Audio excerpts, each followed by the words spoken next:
yo quise titular este editorial como "El mundo es cada vez más desigual", porque es lo que siento. No sé ustedes. Miren, insisto, ¿no? La pandemia, el conflicto con Ucrania, el extraordinario aumento de los precios de los alimentos, no representan mala noticia para todos en este mundo globalizado. Para unos pocos, esa combinación se tradujo en un período de enorme prosperidad y bienestar. Pero esto no abona tampoco aquello de lo que se quiso prender el ministro de Economía diciendo vamos a aplicar un nuevo impuesto sobre la renta inesperada, sobre la renta presunta. No tiene nada que ver. La organización Oxfam, Intermon, acaba de presentar en el foro de Davos el informe que se titula "Beneficiarse del sufrimiento", y vaya si lo describe como corresponde.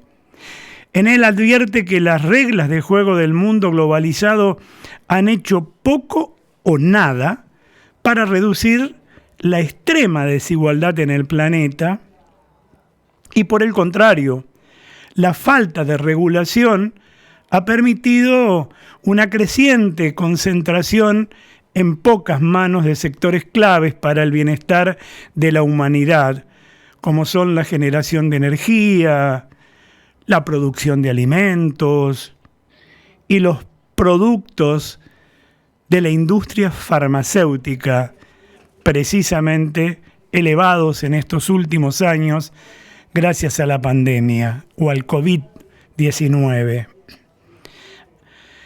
Según esta organización, que tiene su sede en el Reino Unido, las 10 personas que encabezan la lista de mayores fortunas del mundo poseen más riqueza que los 3.100 millones de personas que componen el 40% más pobre de la humanidad. La riqueza de los 20.000 millones o 1.000 millonarios, para decirlo bien, más ricos del planeta, supera el Producto Bruto Interno de todos los países de África subsahariana. De todos juntos me refiero. Un trabajador que se encuentra en el 50% más pobre, el 50% más pobre del mundo, tendría que trabajar 112 años. Escuchen bien esto. Tendría que trabajar 112 años para poder obtener los mismos ingresos que lo que una persona de ese 1% más rico del mundo consigue en un solo año. Hay desigualdad, ¿verdad?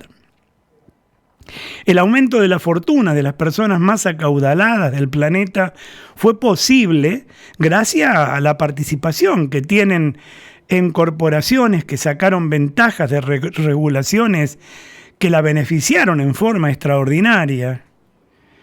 Miren, el economista serbio Branko Milanovic es el autor del libro Desigualdad Mundial, un nuevo enfoque para la era de la globalización, que recomiendo, si ustedes pueden, lo pueden encontrar en internet. Advierte que la desigualdad se ha convertido en uno de los principales problemas a resolver en Occidente y plantea además que el fenómeno de la concentración de la riqueza en muy pocas manos terminará siendo, escuchen bien, una amenaza para las democracias, ya que lo que se puede comprobar en los países en altos niveles de desigualdad es que la concentración del ingreso refuerza el poder político de los que más tienen, y eso hace que los cambios a favor de los sectores más postergados en política tributaria, en el financiamiento de la educación pública y en el gasto en infraestructura sea menos probable. Mire, para aquellos que nos están siguiendo a través de YouTube en REC Santa Fe, REC Santa Fe, verán la imagen que es más que elocuente, ¿no? De las famosas dádivas, por decirlo de alguna manera, de aquellos poderosos que bancan determinadas campañas políticas con el solo fin de entronar, digamos, al poder y cobrarse la cuenta con posterioridad. Mire, por su parte, el economista francés Thomas Piketty también aborda el problema en su libro El Capital en el siglo XXI. En esa obra sostiene que la falta de equidad crece en el mundo hasta niveles que son comprobables y comparables además con sociedades de hace más de 200 años, como la riqueza y la posición social heredadas predominaban por encima de las oportunidades universales. ¿Recuerdan ustedes esas épocas? Alguna vez algunas películas nos las han traído para recordarnos esa desigualdad. Pero dice además en ese libro que también recomiendo, El Capital en el siglo XXI, que el mundo actual se caracteriza por haber logrado un progreso material como nunca antes visto en la historia de la humanidad, pero donde solo el 1% de la población global disfruta de las mejores viviendas, la mejor educación, la mejor atención de los servicios de salud y el mejor nivel de vida. Verán ustedes el gran contraste que existe en materia de vivienda, y hay lugares en el mundo donde solo un muro separa la riqueza y la fastuosa edificación de aquellos que están construidos del otro lado con precarios elementos como chapas, cartones y demás. Ahí la imagen lo está ilustrando de alguna manera, insisto, para aquellos que nos están siguiendo a través de YouTube en Red Santa Fe. Bueno, en otras palabras, los niños que nacen en familias de pocos recursos no tendrán posibilidades de desarrollar todo su potencial por carecer precisamente de los elementos básicos para llevar una vida digna. Lo hemos podido comprobar nosotros en épocas de la pandemia, precisamente en estos últimos tiempos, donde hubo una deserción escolar realmente notoria y donde hemos perdido prácticamente 1.200.000 alumnos a nivel nacional. Esto va a influir en el presente, está influyendo y va a influir enormemente en el futuro. Esa desigualdad que existe también tiene que ver con el poderío económico. Según la organización Oxfam, durante estos 2 últimos años de pandemia se han registrado en el mundo 573 nuevos millonarios. ¿Esto qué significan? Supermillonarios, aquellos que poseen más de 1 billón de dólares o euros. Como contrapartida, además, ese informe agrega que el aumento de los precios de los alimentos, de la energía y los problemas heredados de la pandemia harán que a finales de este año haya 263 millones de personas más sumidas en la pobreza extrema. Y algo de esto nos está pasando en la República Argentina, cuando se movilizan los planeros, que de alguna manera esos planes sociales nacieron en la década del 90 con Carlos Saúl Menem, recuérdenlo, y fue en una transición, en una circunstancia y nada más, y para eso y nada más. Pero ¿qué pasó?